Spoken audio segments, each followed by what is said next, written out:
بسم اللہ الرحمن الرحیم۔ آج ہم سورہ بقرہ کی آیت نمبر 143 پڑھیں گے۔ سب سے پہلے اس آیت کا ترجمہ دیکھتے ہیں۔ وَكَذَلِكَ جَعَلْنَاكُمْ أُمَّةً وَسْطًا، اور اسی طرح ہم نے تم کو امت وسط بنایا۔ وَسَطًا لِتَكُونُوا شُهَدَاءَ عَلَى النَّاسِ، لِتَكُونُوا تاکہ تم ہو جاؤ، شہداء گواہ، علی الناس لوگوں پر، وَيَكُونَ الرَّسُولُ عَلَيْكُمْ شَهِيدًا اور ہو جائیں رسول تم پر گواہ۔ وَمَا جَعَلْنَا الْقِبْلَةَ الَّتِي كُنْتَ عَلَيْهَا اور نہیں بنایا ہم نے قبلے کو، الَّتِي كُنْتَ عَلَيْهَا جس پر وہ تھے، إِلَّا لِنَعْلَمَ مگر یہ کہ نعلم ہم معلوم کر لیں، ہم آزما لیں، من یتبع الرسول کہ کون شخص پیروی کرتا ہے رسول کی، ممن ینقلب علی عقبیہ اور کون ہے جو پھرتا ہے علی عقبیہ اپنی ایڑیوں پر، وَإِن كَانَتْ لَكَبِیرَةً اور اگرچہ یہ بڑی بھاری چیز ہے،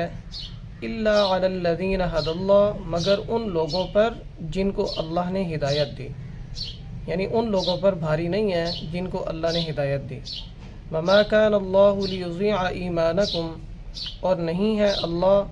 کہ وہ ضائع کریں تمہارے ایمان کو، ان اللہ بالناس لرؤوف الرحیم بے شک اللہ لوگوں پر البتہ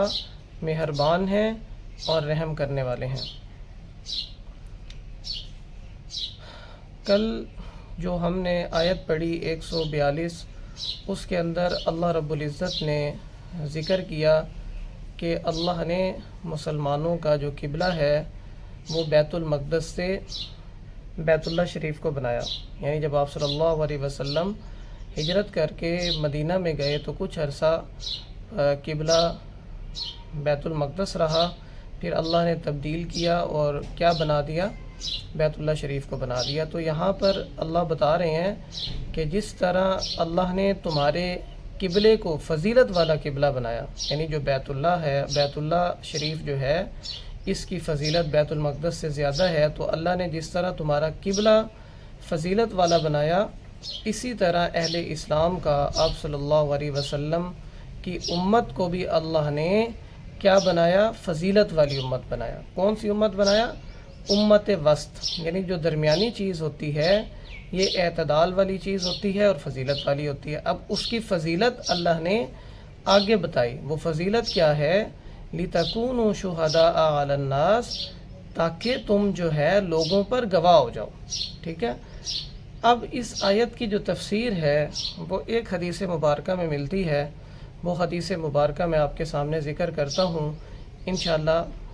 اس کا مطلب واضح ہو جائے گا۔ آپ صلی اللہ علیہ وسلم کا فرمان مبارکہ ہے کہ قیامت کے دن اللہ رب العزت حضرت اسرافیل سے پوچھیں گے کہ میری امانت کا تم نے کیا کیا؟ تو حضرت اسرافیل کہیں گے کہ میں نے آپ کی امانت کو حضرت جبرائیل علیہ السلام کے پاس پہنچا دیا۔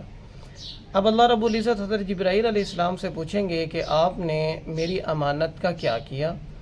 حضرت جبرائیل علیہ السلام جواب دیں گے کہ اے رب العالمین میں نے آپ کی امانت کو رسولوں تک پہنچا دیا۔ پھر اللہ رب العزت تمام رسولوں سے پوچھیں گے کہ تم نے میری امانت کے ساتھ کیا کیا؟ تو وہ تمام رسول کہیں گے کہ ہم نے آپ کی امانت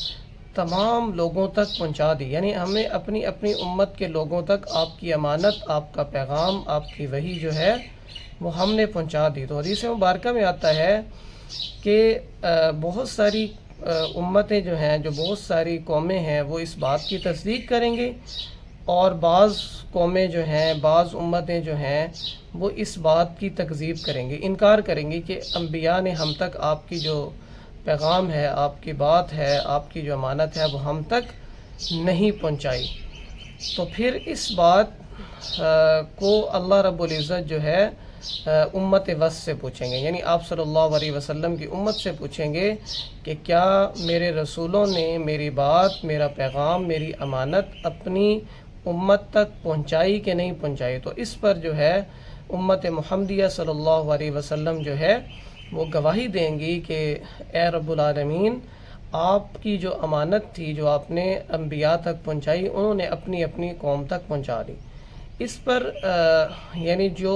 قومیں یا جو امتیں اس بات کا انکار کر رہی ہوں گی، تکذیب کر رہی ہوں گی، تو وہ اللہ رب العزت سے فرمائیں گی کہ اے رب العالمین،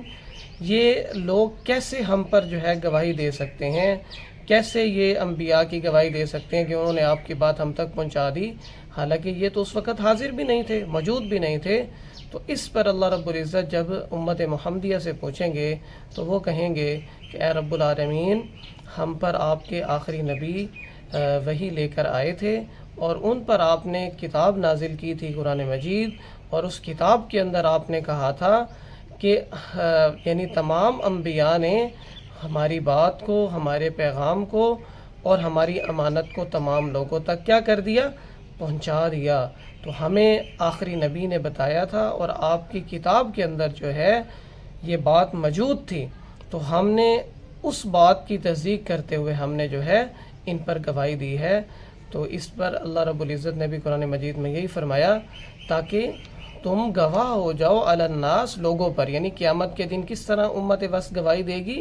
یعنی ان امت کے بارے میں، ان قوموں کے بارے میں گواہی دیں گی جو انکار کریں گی کہ ان کے نبیوں نے اللہ کی بات، اللہ کی وحی ہم تک نہیں پہنچائی۔ وَيَكُونَ الرَّسُولُ عَلَيْكُمْ شَهِيدًا، پھر رسول یعنی محمد عربی صلی اللہ علیہ وسلم جو ہیں وہ اپنی امت کی تصدیق کریں گے، اپنی امت پر کیا دیں گے؟ گواہی دیں گے کہ میری امت جو بات کہہ رہی ہے یہ سچ کہہ رہی ہے۔ تو اس گواہی کا ذکر جو ہے اللہ رب العزت نے کیا ہے اس قرآن مجید میں اس آیت میں کیا ہے، جس کا ذکر اور جس کی تفصیل ہمیں جو ہے حدیث مبارکہ میں ملتی ہے۔ پھر آگے اللہ رب العزت فرما رہے ہیں وَمَا جَعَلْنَا الْقِبْلَةَ الَّتِي كُنْتَ عَلَيْهَا، نہیں بنایا ہم نے قبلے کو جس پر وہ تھے۔ ٹھیک ہے، کس پر وہ تھے؟ یعنی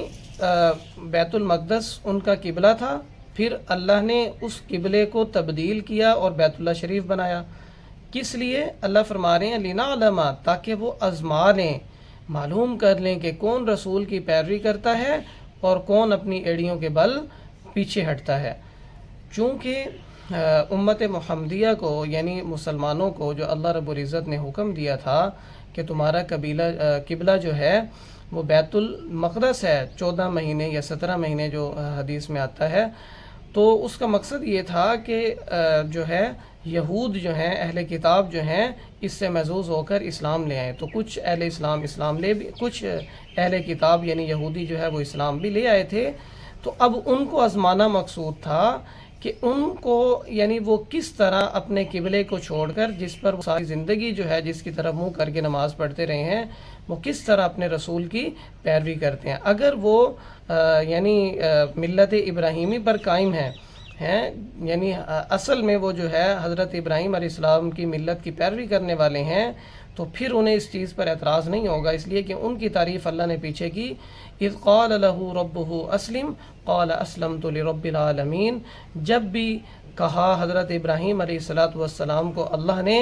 اسلم، فرما بردار ہو جاؤ، تابع فرمان ہو جاؤ، قال اسلمت، تو حضرت ابراہیم علیہ السلام نے کہا کہ میں اللہ کے لیے سر خم تسلیم کرتا ہوں۔ تو اللہ فرما رہے ہیں کہ جو ملت ابراہیمی پر قائم ہوگا تو وہ کیا ہے اس کی پیروی کرے گا، اور جس کے دل میں کچھ کھٹکا ہوگا، کچھ شکوک و شبہات ہوں گے، تو وہ کیا ہے اپنی ایڑیوں کے بل پیچھے چلا جائے گا۔ تو اللہ فرما رہے ہیں وَإِنْ كَانَتْ لَكَبِيرَةً، کہ یہ بات بڑی بھاری ہے، یہ بات بڑی بوجھ والی محسوس ہوگی اس شخص کو جو ہدایت پر نہ ہو، جس کو اللہ نے ہدایت نصیب کر دی ہے، جس کے حصے میں اللہ نے جو ہے ہدایت لکھ دی ہے، اس کو یہ بات جو ہے وہ بھاری محسوس نہیں ہوگی۔ پیچھے نماز کا بھی ذکر آتا ہے، اللہ رب العزت فرماتے ہیں کہ وَإِنَّهَا لَكَبِيرَةٌ إِلَّا عَلَى الْخَاشِعِينَ، کہ نماز جو ہے یہ بھاری ہے مگر خاشعین یعنی اللہ سے ڈرنے والوں کے لیے بھاری نہیں ہے، اور جو اللہ سے ملاقات کی کیا رکھتے ہیں، یقین رکھتے ہیں کہ ایک دن ہم نے اللہ سے ملاقات کرنی ہے اور اللہ کو اپنے تمام اعمال کا حساب دینا ہے، ان کے لیے جو ہے نماز بھاری نہیں ہے۔ تو یہاں پر بھی اللہ فرما رہے ہیں کہ بیت المقدس سے بیت اللہ شریف کو قبلہ بنانا یہ بھاری ہے ان لوگوں پر جن کو اللہ نے ہدایت نہیں دی، مگر جن کو ہدایت دی ہے ان کے لیے یہ بھاری نہیں ہے۔ اور وما کان اللہ لیضیع ایمانکم، اور نہیں ہے اللہ کہ وہ ضائع کریں تمہارے ایمان کو۔ یہ بھی ایک اعتراض کا جواب ہے کہ اس پر جو ہے یعنی پیچھے جب اللہ رب العزت نے قبلہ تبدیل کیا تو اس پر یہودیوں نے اعتراض ایک یہ بھی کیا کہ جو لوگ وفات پا گئے یعنی 16-17 مہینے وہ بیت المقدس کی طرف منہ کر کے نمازیں پڑھتے رہے تو ان کے ایمان کا کیا ہوگا۔ یہاں ایمان سے مراد ان کی نمازیں ہیں، کیا ان کی نمازیں ضائع ہو جائیں گی؟ یعنی انہوں نے تو بیت اللہ کی طرف جو ہے منہ کر کے نماز ہی نہیں پڑھی، تو ان کی نمازوں کا کیا ہوگا؟ تو اس پر اللہ رب العزت نے فرمایا کہ نہیں ہے اللہ ان کی نمازوں کو ضائع کریں۔ ایمان کا مطلب نمازیں ہیں، اس لیے کہ انہوں نے اللہ کے حکم کے مطابق جو ہے بیت المقدس کی طرف منہ کر کے نمازیں پڑھی تھی، اللہ رب العزت ان کی نمازوں کو ضائع نہیں کریں گے۔ اور فرمایا ان اللہ بالناس لرؤوف الرحیم، بے شک اللہ جو ہے وہ لوگوں پر بہت بڑے مہربان اور رحم کرنے والے ہیں۔ وما علینا الا البلاغ۔